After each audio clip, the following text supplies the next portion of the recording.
ॐ पार्थाय प्रतिबोधिताम्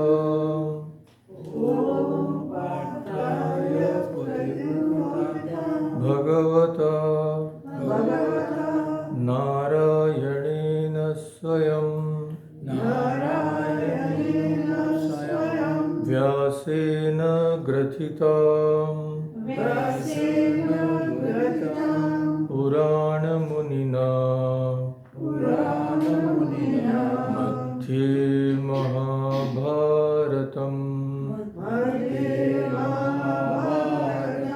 अद्वैतामृतवर्षिणीं भगवतीं अष्टादशाध्यायिनीम् अम्ब त्वाम् अनुसन्दधामि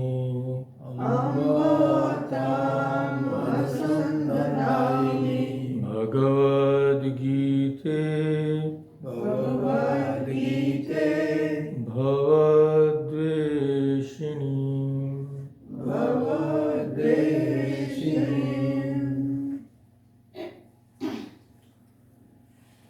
So as usual we will start with the chanting of the original verses. Second chapter we will do till verse number 8.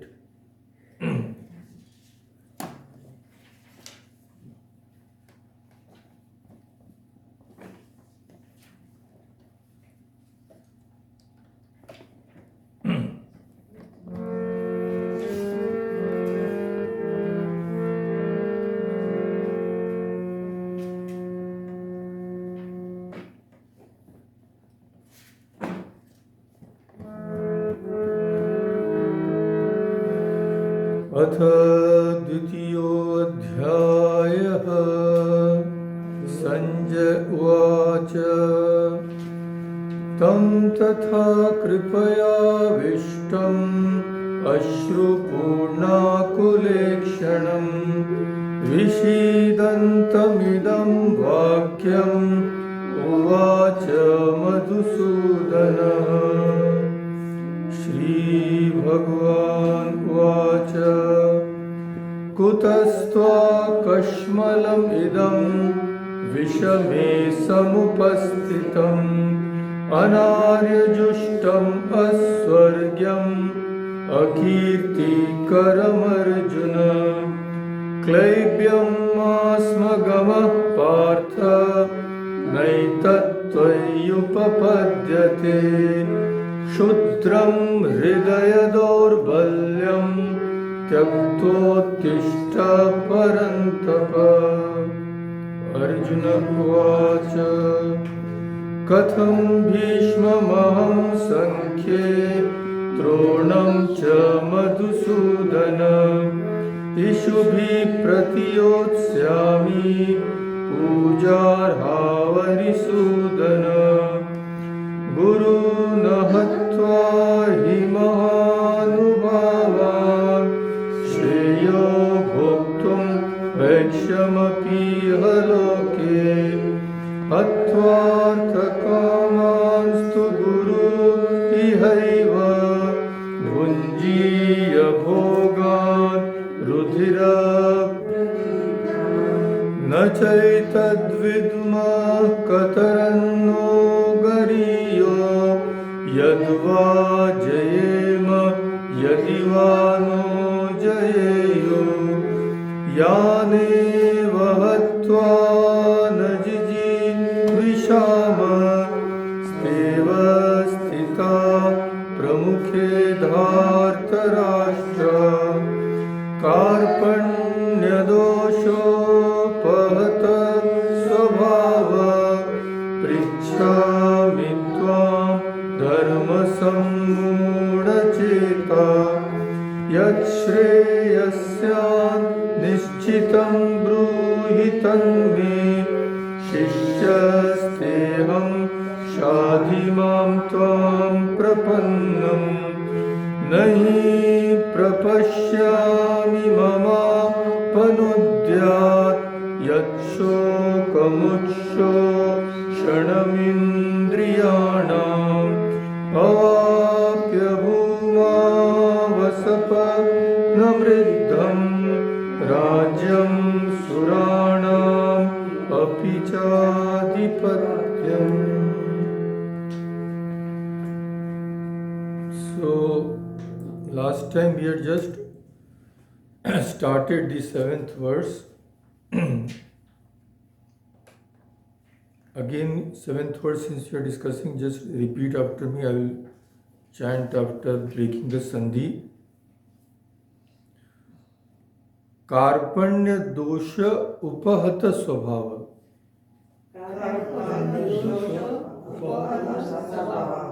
Prichhami tvam, this is simple, Prichhami tvam dharma sammuda cheta.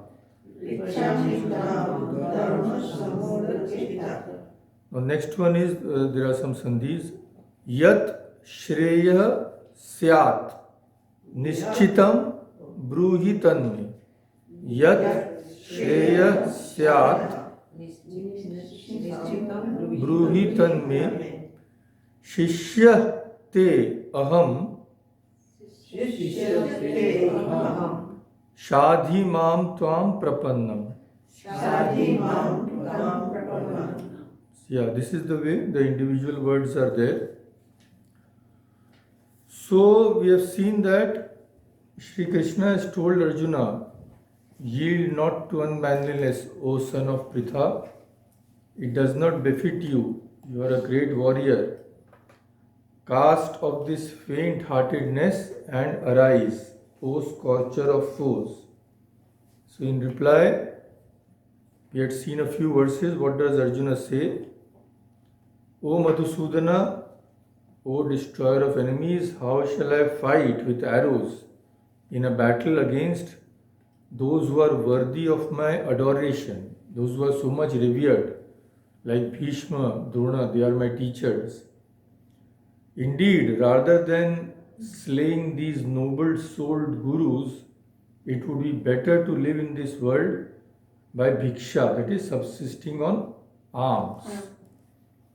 For by killing my own teachers, though they may be driven by desire for wealth, they may have that desire, but that does not mean I have the liberty to kill them. So, if I do kill them, it would be a great sin. And you say that, yes, we will have the kingdom and all, and lots of enjoyments and all, but those enjoyments will be tainted with their blood, which would be impure and spiritually destructive. So, then we had started the very important verse which marks a turn around for Arjuna. Before that, in the first chapter, he was not listening at all, he was just giving his own arguments. But now, slowly he started thinking that, yes, I may be wrong. So the last two verses indicate that he is awakening, and this comes to fruition in this verse which we are discussing, where he finally admits his weakness, finally surrenders to Krishna and requests to be instructed by him. So last time we had just started and it was shown that now Arjuna is in a fit condition to receive instruction. Gurus may be plenty, but if there is no willingness, if there is no readiness, then who will the Guru instruct? So both are very rare. Not only a true Guru is rare, but a true disciple is also very rare, because all of us are filled with preconceived notions of what is right and wrong. So now Arjuna has understood. What he has understood? That there are many faults in worldly life, and he has started to become disillusioned. At that point only a person searches for a teacher, and he goes to him in the right way. In a proper way, with humility. So all these will be reflected in this verse. That is why it is said as a prelude, so that we can understand. So we are discussing the great significance of the word karpanya. As we had seen, this cannot be translated. It has so many connotations. So this is derived from the root, Sanskrit root krip. This is same kripa, all these things. To pity, to feel compassion, or pityingly look upon.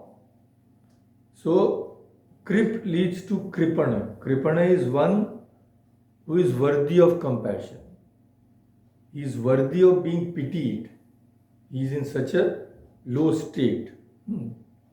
And over time it came to mean someone deficient in nobility, pitiable, weak, and miserly, stingy. So karpanya is the state or condition of being kripana. Kripana-ness. Weakness.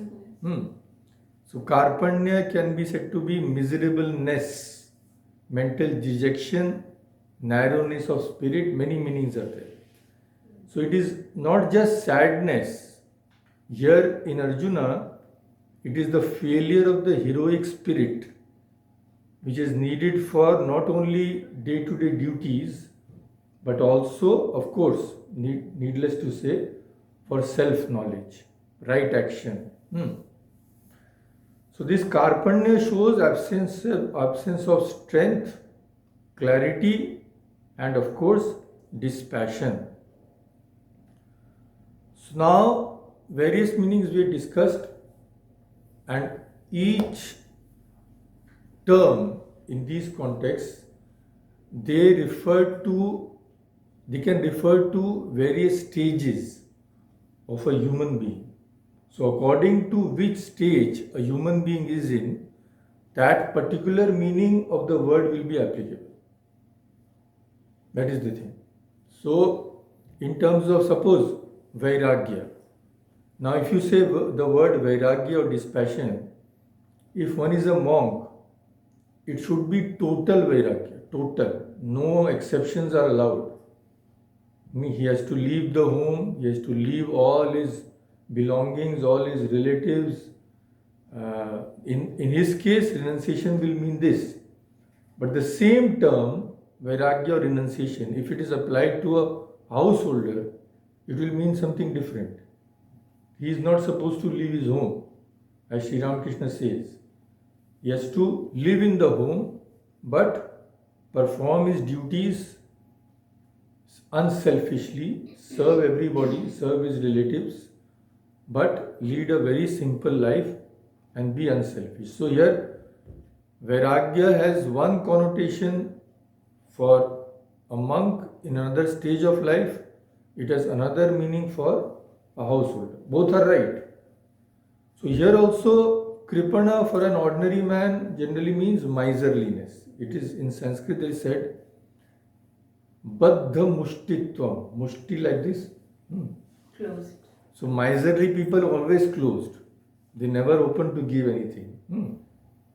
So in ordinary, for ordinary people, this is the meaning.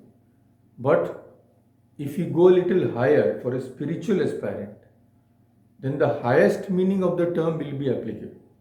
And what is that highest meaning?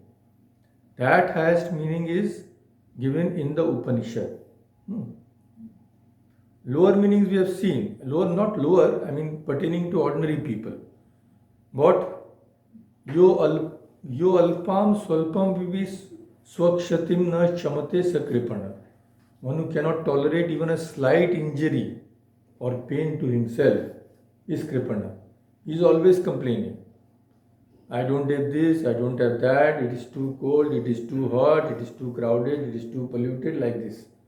So always lamenting. He is never satisfied.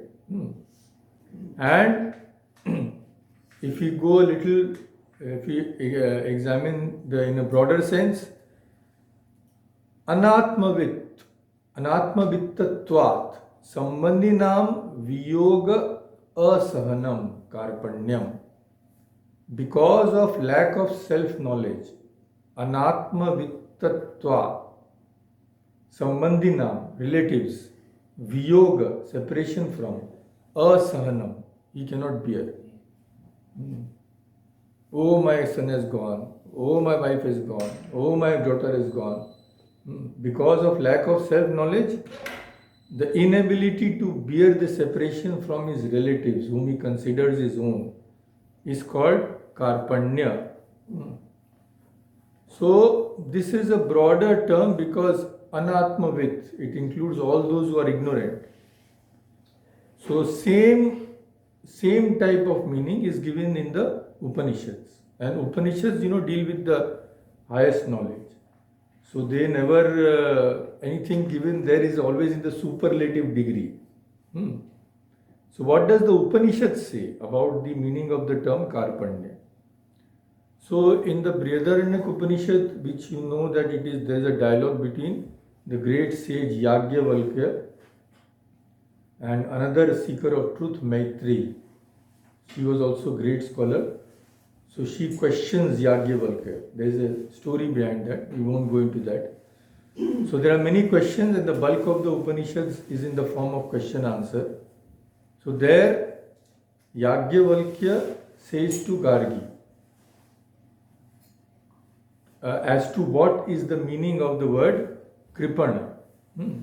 He says this is a very, very famous statement and quoted numerous times. Yo va etat aksharam gargi. So first, gargi will come first.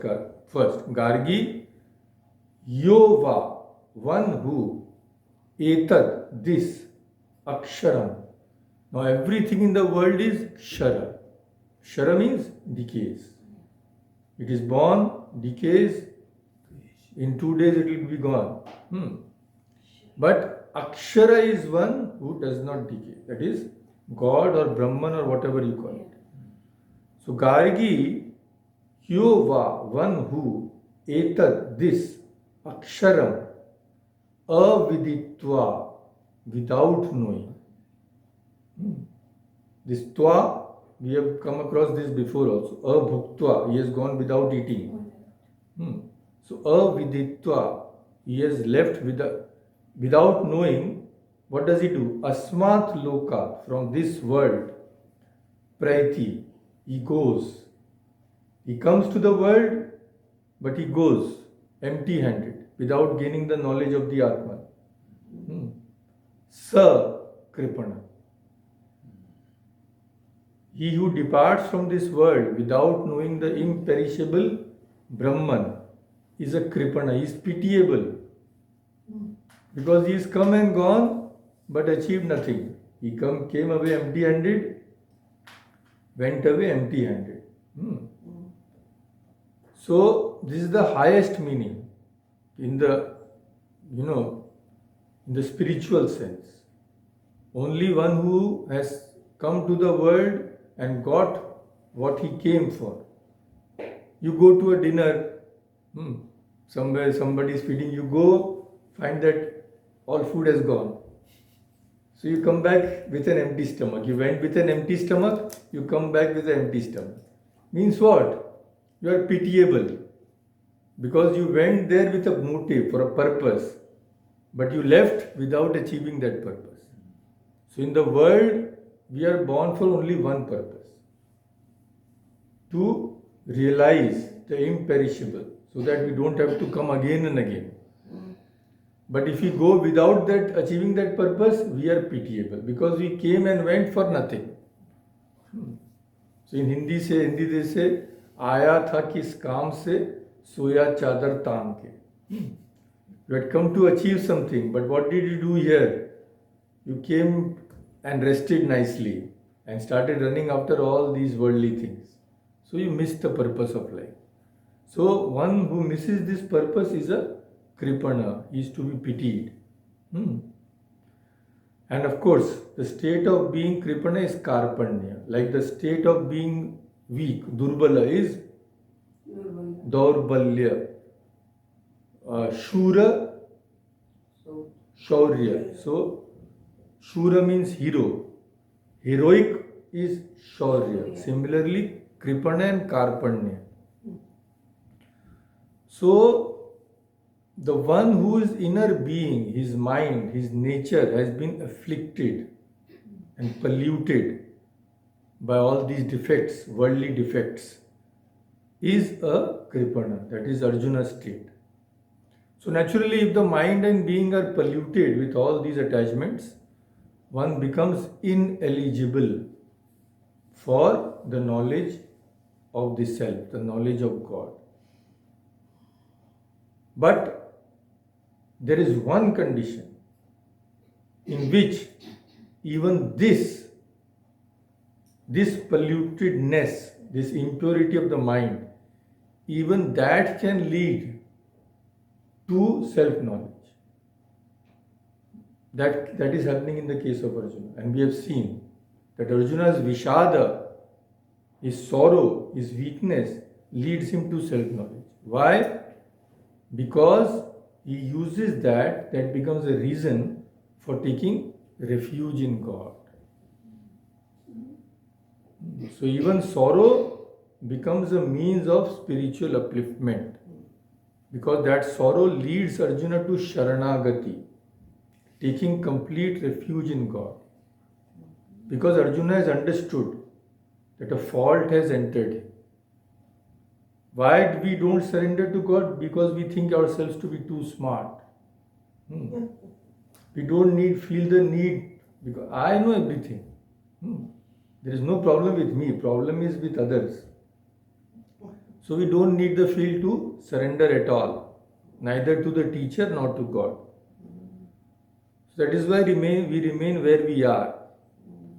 So Karpanya dosha, Arjuna is telling, O Lord, O Krishna, because of this fault, something has happened to me. He realizes what has happened. My swabhava, my nature has become upahata. Hata is the main word here. Upa is just a prefix. Hata means one who has been killed. It comes from the root han, to kill.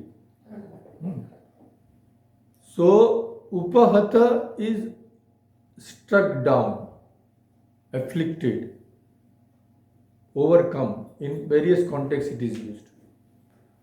So it may mean here ruined by.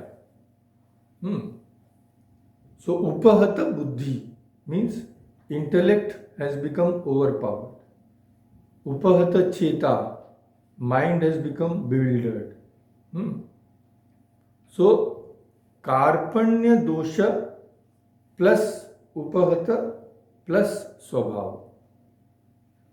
My swabhava, Arjuna knows, has become killed, so to say, ruined by this defect. Karpanya. One whose swabhava, innate nature or disposition is afflicted, upahata, by the dosha, fault of what? Karpanya. So I am in such a condition, Arjuna says. So upahata qualifies swabhava. What has become afflicted? Swabhava. Arjuna's swabhava was of a brave warrior. Kshatra swabhava, warrior nature, that has been subdued, overpowered, crippled by an unworthy emotion. That is Karpanya. So see how wonderfully they explain. So now Arjuna is thinking, yes, I am telling Krishna, oh Krishna, my nature has been overpowered by this swabhava. So Krishna at this he might say, okay Arjuna, that is very good that you have understood what is wrong with you. You understood that your nature has been wounded by this karpanya. So now you are a mature person, you should now deliberate and decide what is your duty yourself. Take the help of your intellect. You are not a child. So it is said, Pragya Sharanam Bhutanam. Pragya means intelligence. Sharana means go to that for refuge, take the help of. Bhutana means all persons. All persons should take the help of their own intelligence. If there is any doubt, if there is any uncertainty about what I should do, what I should not do. So, anticipating that Krishna might say this, that okay, you have understood what is wrong, that itself is a big thing. Now you decide your duty according to your own intelligence. So Arjuna, next verse, he as if gives the answer to this question. As if he says, I would have done that. I would have taken the help of my intelligence, my buddhi. But the problem is, my buddhi itself has become confused. Sammuda cheta. So, my condition is what? This fault has entered, but my intelligence is of no use. Why? I am also, not only I am Kripana, but I am also Dharma Sammuda Cheta. Cheta comes from Chitta. So, Chitta means mind. Here it means mind. So, my Chitta or my mind has become Sammuda. Muda means Manu cannot understand. Even simple things, if someone cannot understand, we call him something like that. But here it means deluded.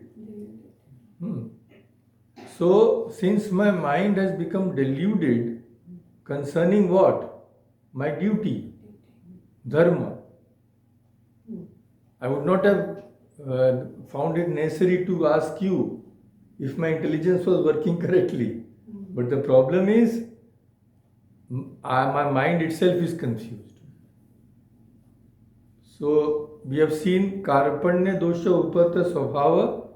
Now we will see the meaning of these three words. Dharma Sammuda Cheta. So, dharma is translated as duty, but here it has a much deeper significance. Naturally, we will not go into too much detail. So, dharma literally means that which holds us together. If dharma is not there, we will fall apart. Our whole life is ruined in the spiritual sense.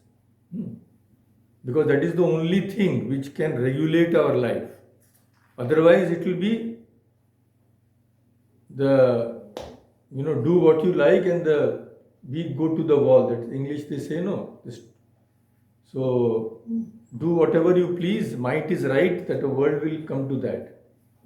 So, that which holds the society together, that which holds a human being together, that which holds a country together is dharma. And of course, many connotations, it means the inmost constitution of a thing also. The law of its inner being, which hastens its growth and without which it ceases to exist. For example, Ushnata is the dharma. Heat is the dharma of fire. Without heat, fire is not fire. That is the inmost constitution, you can say, of fire. And the secondary meaning of dharma is duty or religion or righteousness. So the dharma of a man is not imposed from outside. It is acquired by him as a result of his own actions. Every action leaves behind a tendency, we know, sanskara. In the subconscious mind, it leaves an impression. So man's character is the sum total of all these tendencies or sanskaras. Even death cannot destroy the sanskaras. When we go to another body, we will take away all these things. So it is these tendencies which are formed by karma which determine a human being's dharma or duty. That is the thing. Just somebody will say, this is your duty, you have to do this. It won't work. If someone who is not qualified to guide a person, he will tell, go and become a monk, leave everything. If that person is not ready, then his life will be ruined. On the other hand, if he tells a monk, go and become a householder, his life will be ruined. Because their dharma is determined by their sanskaras. So here, what is happening? Fighting for a just cause is the dharma of Arjuna here. If Arjuna was a Brahmin or if he was his sanskaras were different, then Krishna would not have told him to fight. But Krishna knows that his sanskaras are that he has to discharge his duties as a Kshatriya here. These samskaras come from what? By what? What we have done previously. And also by acquiring it. Yeah, what we have done previously will lead to this birth only. Nothing external can come. So to mold one's actions according to the law of one's own being is therefore dharma. We can only progress if we know what type of sanskaras we have. If we cannot know, we have to go to a proper qualified teacher. So that is the way, the religion or the way to liberation for every individual. And if we adopt the right course, then that will act as a wind to blow away the clouds of ignorance, it is said. The ignorance is created by our past actions. And that ignorance is hiding the sun of our divinity. So if dharma is performed in a proper way, it will act as a wind to blow away the clouds of ignorance.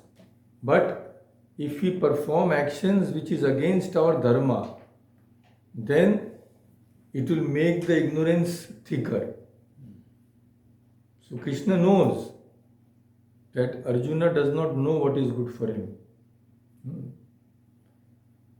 So let us call to, in short, dharma, let us call it as duty. Now, dharma sammuda. So muda, there is a root, mood. It means deluded, bewildered. Some is samyak root. Samyak means well and truly, completely deluded. So Arjuna says, my mind is completely deluded, confused about dharma. What is the right course of action for me? I don't know. So dharma sammuda cheta, one whose mind is confused about dharma.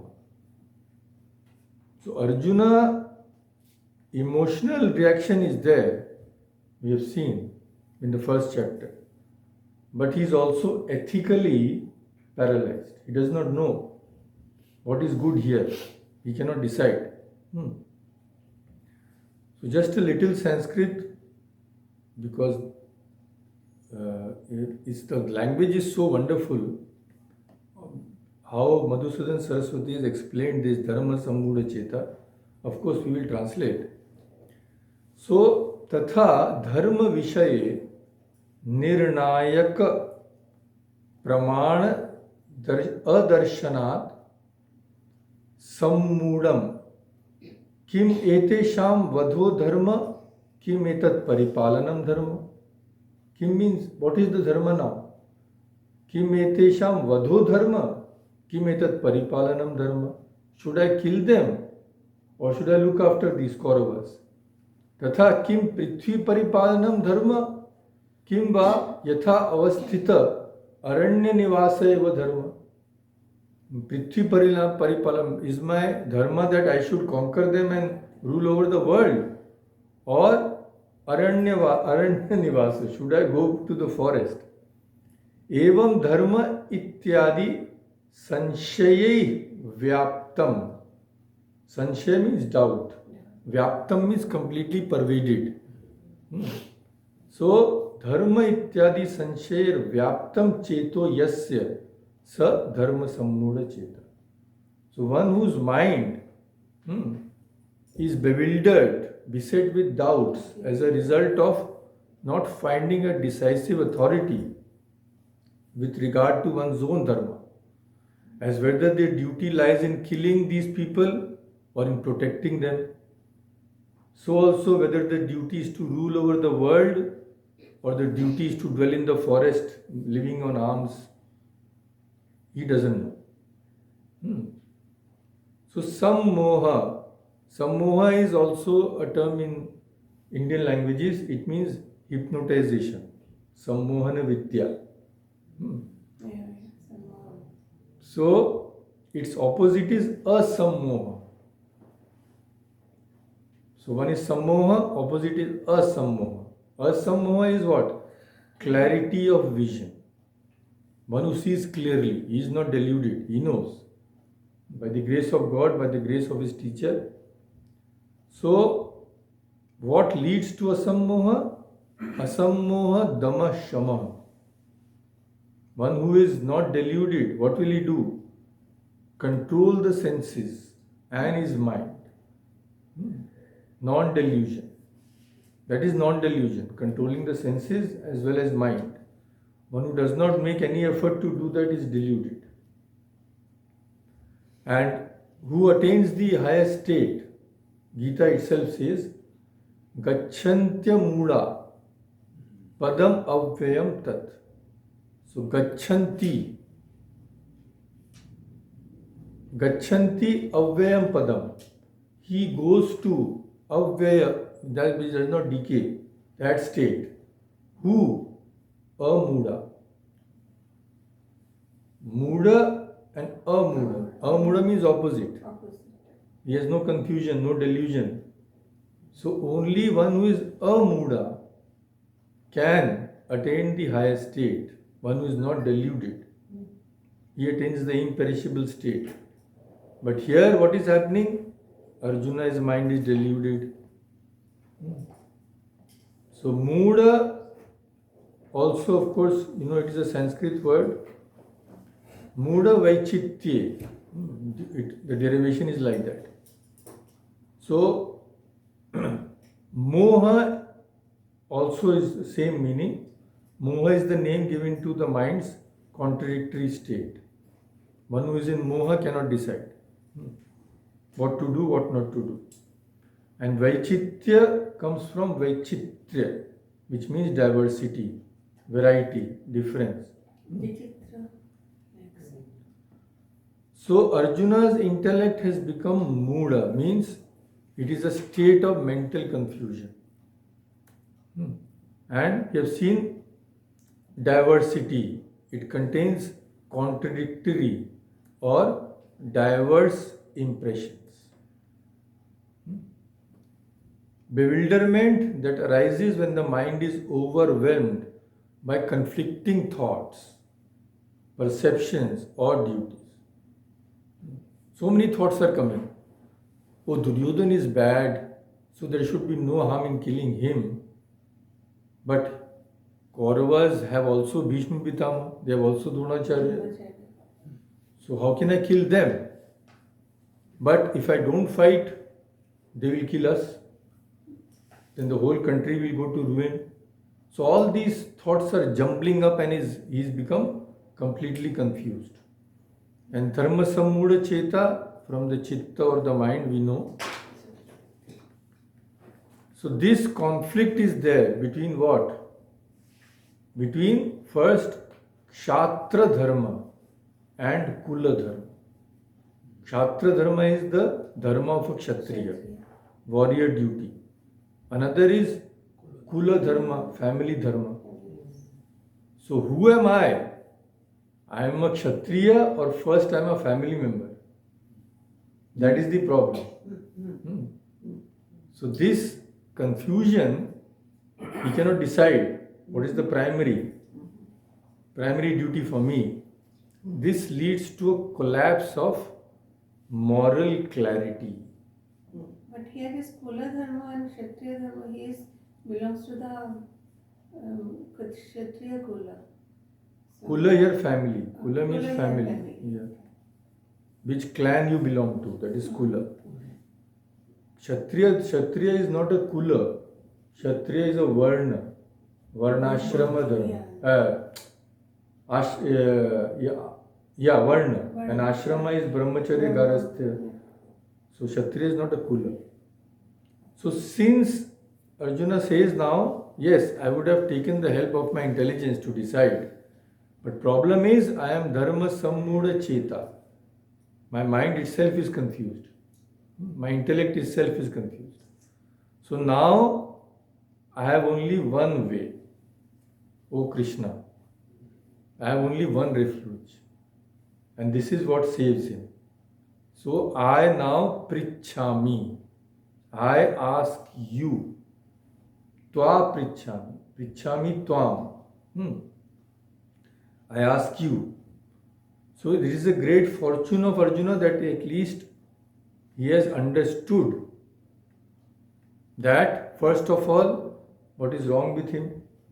He has also understood that he is not fit to take decisions himself. So a great saint used to say that one who becomes aware of his ignorance takes the first step towards knowledge. But one who considers ones who consider themselves extremely knowledgeable is actually heading towards ignorance. Because becoming proud of knowledge is itself a sign of ignorance. If there is true knowledge, pride cannot come. True knowledge will dissolve pride. So Arjuna took his first step towards wisdom when he renounced the pride of being discerning and knowledgeable. First he was giving all sorts of arguments, no?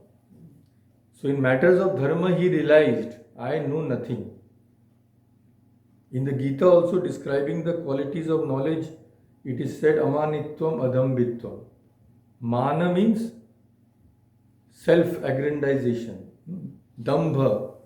Dambha also, I am such a big person, that's etc. etc. So amanitvam and adambitvam, this is declared to be knowledge. Free from pride. Whatever is contrary to that is ignorance. So this being free from pride is the very first hallmark of true knowledge. One who cannot see his own mistakes is blind. One who believes that he is incapable of making mistakes is ignorant. So we perceive objects only through our eyes, nose, ears, tongue, skin, etc. But these instruments of perception are extremely weak. Our senses cannot comprehend objects that are too close, too far, too small, too large, belongs to the past, belongs to the future, we cannot know. So the knowledge these feeble instruments give us is only partial or limited. So when a person considers such flawed, constrained knowledge to be true or infallible, that is the greatest ignorance. But Arjuna begins to perceive his own error. The pride in his intelligence has faded. He realized, I don't know much about this thing. He has understood that his Kshatriya dharma is wounded by Karpanya dosha. And his attachment to his kith and kin is a web of illusion. It's all Maya. And that undoubtedly his intellect has become confused regarding the determination of duty. So he takes a very wise step and tells Krishna, I ask you. So Krishna question may, again assuming that Krishna asked him, what are you asking for? Okay, you are asking, that is good. But what are you asking for? Now the answer is given in the next line. Prichhami tvam karpanya dosha upata swabhava. Prichhami tvam, I. What is my condition? I am dharma sammuda cheta. So prichhami tvam. What you are asking? Yat shreya syat. I am asking this. Tell me, what is my question? Whatever leads to my ultimate welfare. Nishchitam. Bruhi. Bruhi means say. Nishchitam means please tell me with certainty. So, as a great saint has said, people remain deluded by their own minds. They refuse to listen to anything that goes against their own thinking. That is the problem. So they will come to somebody to ask for advice. He will say something which they don't like. He will tell them, stop this, what you are doing. You are lying. You stop lying first. No, I am not lying. That person may be lying day in and day out, but he is telling I am not lying. So at the very step, gone. No progress is possible. Stop all these immoral things you are doing. No, I am not doing anything. So problem is, even if you go to someone, but if you refuse to listen to anything which goes against your thinking, or you may listen out of politeness. Oh yeah, I have come here, maybe I have had to spend a few dollars, so better listen. But as soon as they go out, they will forget. But this person does not know anything. So, saints tell us, first examine whether you are led by your own confused mind or guided by your teacher. You are man mukha or guru mukha. Whether you are being guided by your wrong understanding. So, Upanishads say two things are there. Two things approach a human being. One is that which is very pleasing, preya. Other is that which will actually lead to good. That is shreya. So preya and shreya both approach a human being. So who can discriminate between them? Only one who is wise, not one who is deluded. Only a wise person uses discernment. The mind is pulling in one direction, that is very pleasant. But the true good may lie in the opposite path. So generally what is the case?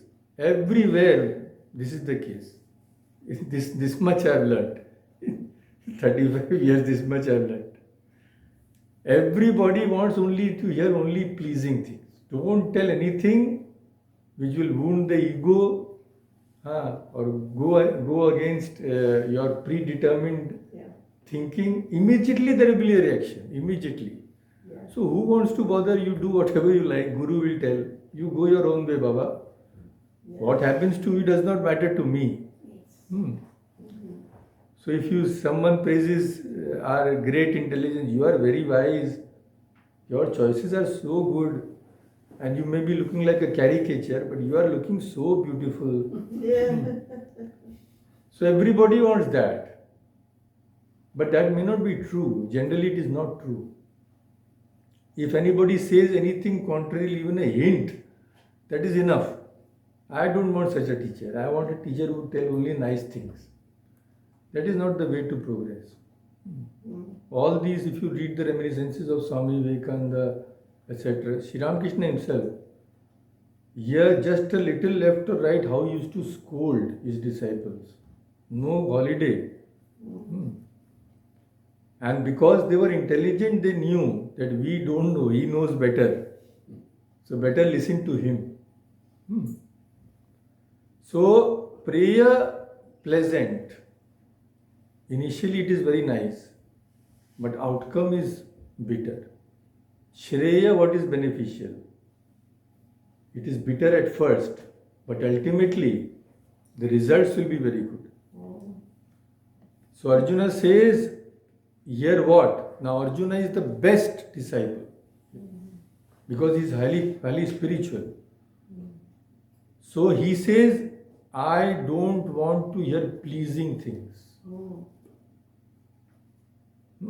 You tell me what? Yat Shreya Syat. Please guide me toward the path which will lead to my true progress, true well-being. I am not come to hear sweet words. So this shows that he is ready to receive scoldings or whatever he gets from his teacher. He wants the ultimate good. He has not come to pass his time. So this is all the good things are coming now in Arjuna's life. That is why God gives him the true knowledge. That is the thing. So, yat shreyasya nishchitam bruhi. Please tell me what is certainly good for me. So at this Krishna might say, see how without the commentary we cannot understand one word of this. That's why see how step by step these saints are taking us. Now at this, we might assume that Krishna might say, okay, I will teach the path which will lead to the generally greater good, universal path, which is good for everybody. But Arjuna knows, no, he needs special instruction here. So he says, Yat Shreyasyat Nishchitam Bruhi Tat Me Bruhi, which is truly beneficial for me. I don't want collective or generalized wisdom.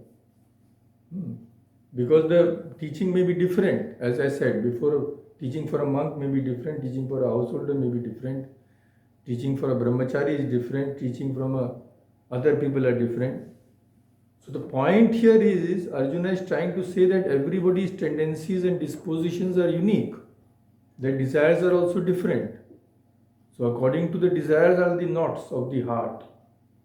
Because the desires of the different knots of the heart are also different. So the teacher has to consider each disciple individually. One size fit will not work here. General size, take it, it will fit you. So it is like saying everybody goes to Kashi should take the Shiva mantra, everybody goes to Ayodhya to take the Rama mantra. No, that thing won't work here. So Arjuna says, Me Bruhi, guide me specifically. And Nishchitam Bruhi. Nishchitam means tell me what is certain. And also it may mean everlasting. As for instance, sometimes there may not occur a cure of a disease even after taking medicine. Or even if the disease is cured, it may come back again. So Arjuna doesn't want that.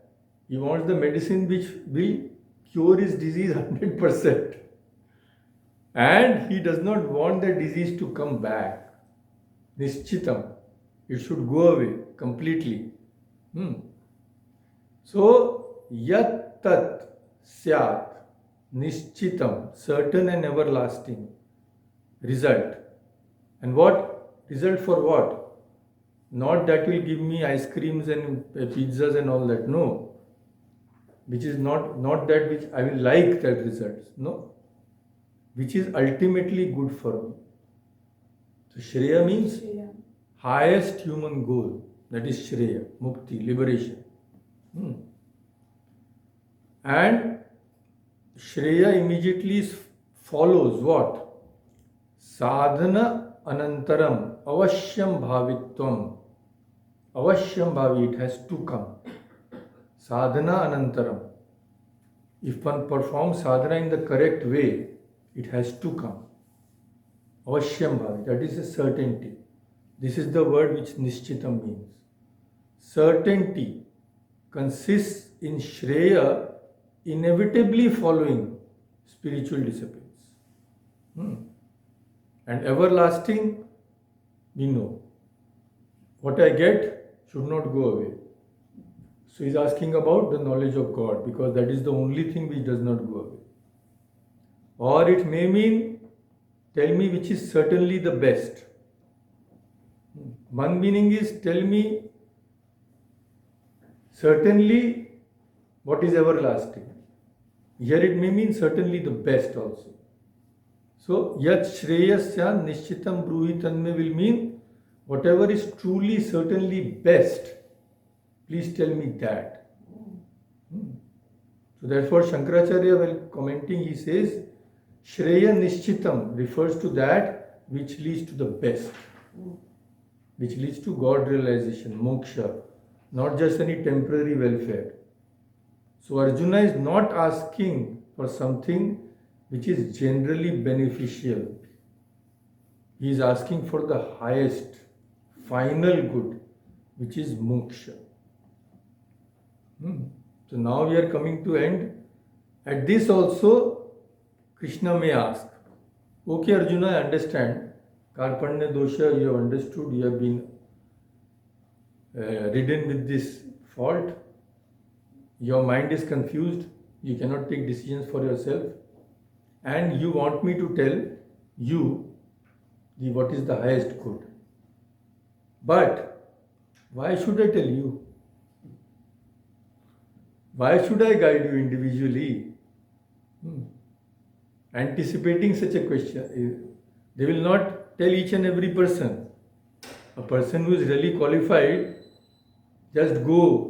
Sir, I give you so many dollars, teach me. He is not bothered with your dollars.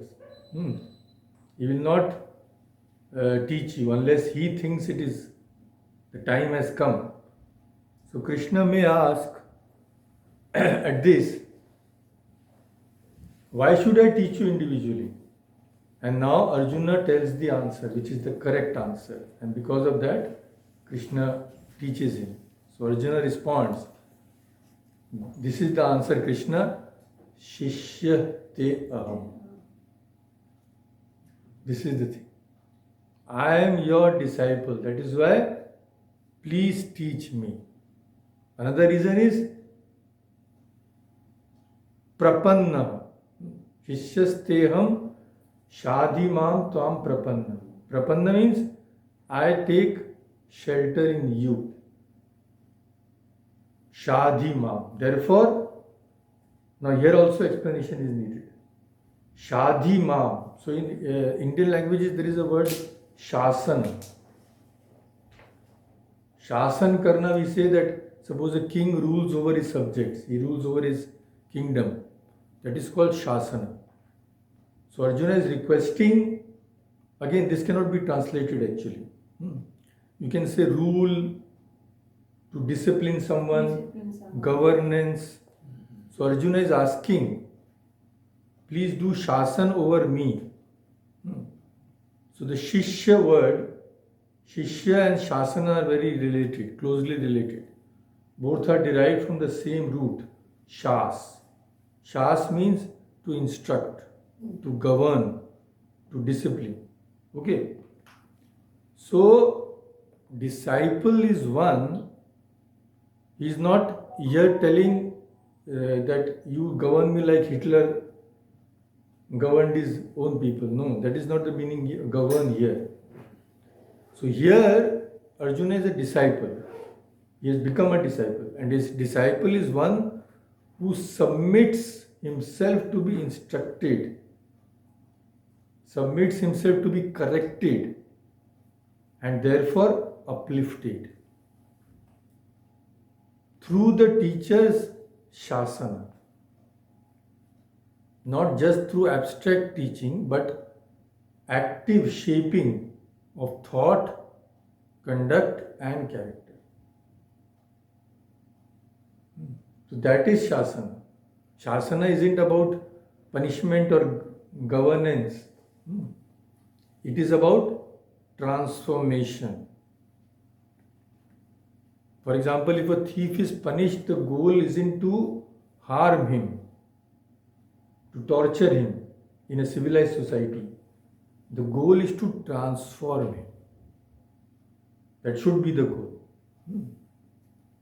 So, a true guru's discipline isn't sort of some control. Oh, you get up and down at my bidding, be a slave. No.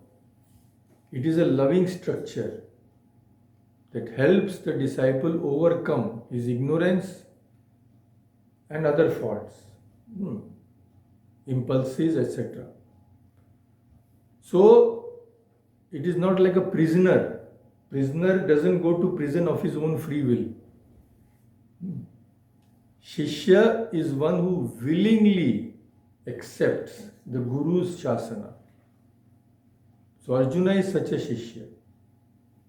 Arjuna says, Shadhi Mam, instruct me, discipline me, shape me. This is the kernel of the Guru Shishya Parampara in India. It is the great truth behind this thing. It is not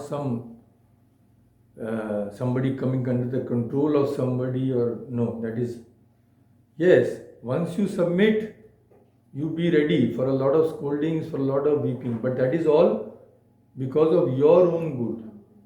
That is the thing. So Shishyatva, discipleship, isn't just passive learning, it is an active surrender. Surrender for what? For inner transformation. That can never come till there is Shasana, till there is guidance, till there is governance. So, these are the deeper meanings as told by our saints and sages of the whole verse. Karpanya dosha upahata swabhava dharma sammudha cheta yachreya tat nishchitam bruhi me bruhi. Tell me why. Tell me why I am your disciple. Te your aham shishya. I am your disciple. And also Shadhi Mam Tvam Prapannam. Since I have taken refuge in me, you govern me, so to say.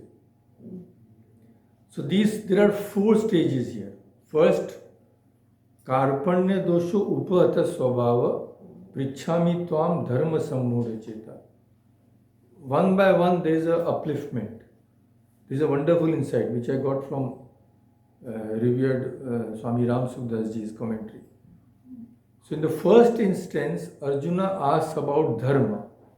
Prichhami tvam, I am asking you, dharma sammudha. My mind is confused about dharma. Then he goes a little higher.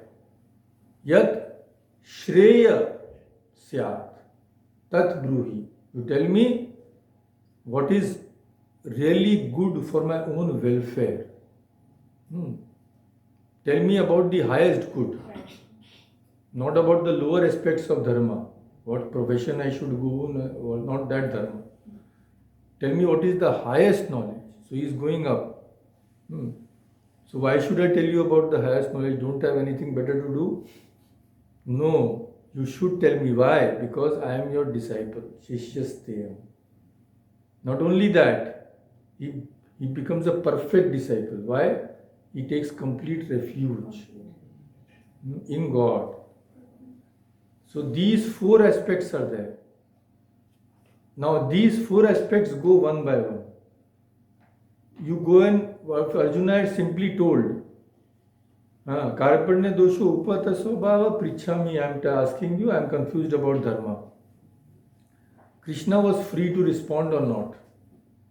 You are confused, you look after your own confusion. Why bother me? Second, he prays. Yat shreyas syat nishchitam bruhi. Please. So one when prays, it becomes a duty for the person who is prayed to respond at least. Third, he goes still further. He becomes a shishya. If you accept a disciple, a teacher has to assume responsibility to show the path of welfare. In the fourth, he goes to the higher state for a disciple. What? He takes complete refuge. So if someone grants someone refuge, he must take the effort of upliftment also. He is responsible now. Like Sri Krishna took the responsibility of Girish Chandra Ghosh. So, and Girish was a true disciple, so he surrendered himself completely. So Ramakrishna said, okay, I take your responsibility. So in the fourth, when one seeks refuge, the one who offers refuge must take the responsibility. A true one who seeks refuge truly, he has nothing to worry about. But of course, those people are very rare.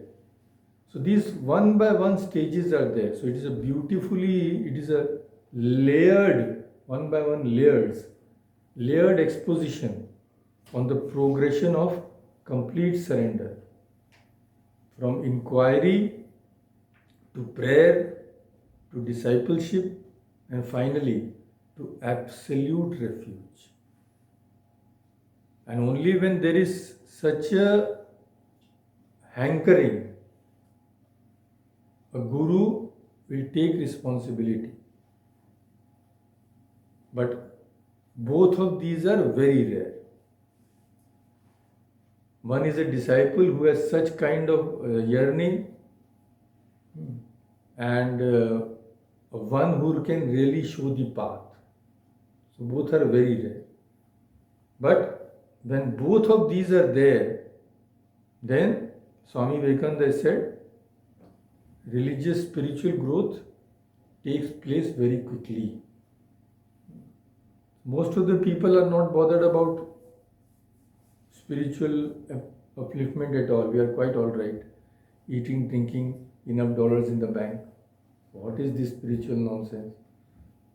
And secondly, there are many people who are teachers, 99% in fact, who are not fit to become teachers at all. They are not fit to become even disciples, let alone teachers. But they are showing the way. So, this is not for now. This is even in Ramayana there was there. Hanumanji goes to a Kapat Muni. Kapat Muni was dressed up like a great saint and he wanted to cause harm to Hanuman. So from the Ramayana Mahabharata we know it's nothing new. But still, even in these times, even in earlier ages, there were some people like Arjuna, like Vivekananda, and some teachers like Krishna and Sri Krishna. So when both of these are combined, and if a disciple is true, he has to find a true guru also. It has to come. So when we complain, we should see first inside whether we are bothered about what next restaurant is opening or whether we want spiritual progress, whether we are bothered about the color of our hair or whether we want God. So all these questions, if we ask ourselves, we will know perfectly well. So let us stop here. Om Shanti Shanti Shanti Hari Om Shri